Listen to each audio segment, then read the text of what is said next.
অনেকদিন আগে কল্যাণপুরে বাস করত হারু আর ভোলা নামের দুই ভাই। দুই ভাই ছিল গ্রামের ছিচকে চোর।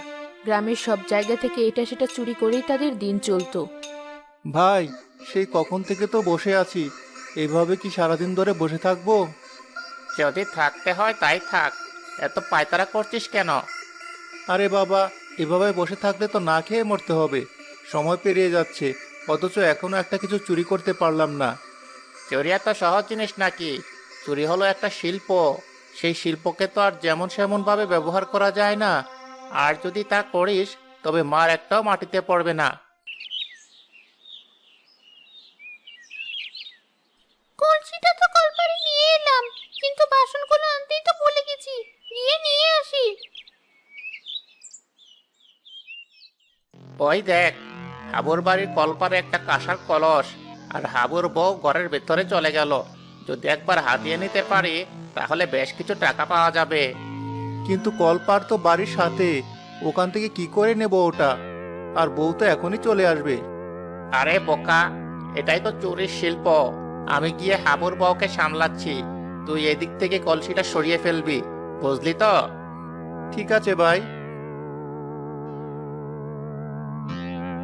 ভাবি, ও ভাবি, হাবু ভাই কোথায়? কোথায় আবার? কাছাকাছি। কেন, কোনো দরকার আছে? তাহলে আমাকে বলুন। না না, ও আপনাকে বলতে হবে না। আচ্ছা, আমি না হয় পরে আসবো। এখন তাহলে আমি যাই। আচ্ছা, ঠিক আছে।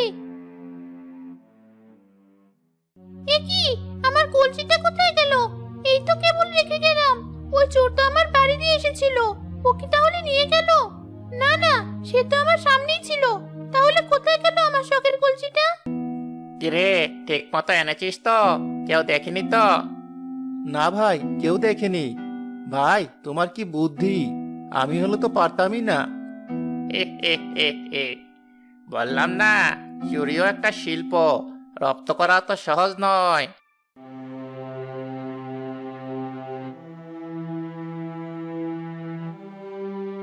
ভাবি, সকাল সকাল এমন পেঁচার মতো মুখ করে বসে আছো কেন?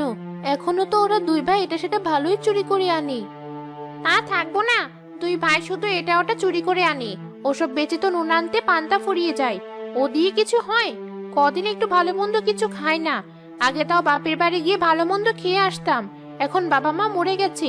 ভাই আর ভাইয়ের বউরা ভালো কিছু তো দূরের কথা, গেলেই মুখ বিষিয়ে থাকে। সেখানেও কিছু খেতে পারি না।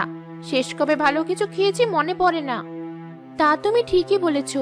আমারও অনেকদিন একটু ভালো কিছু খেতে মন চাইছে।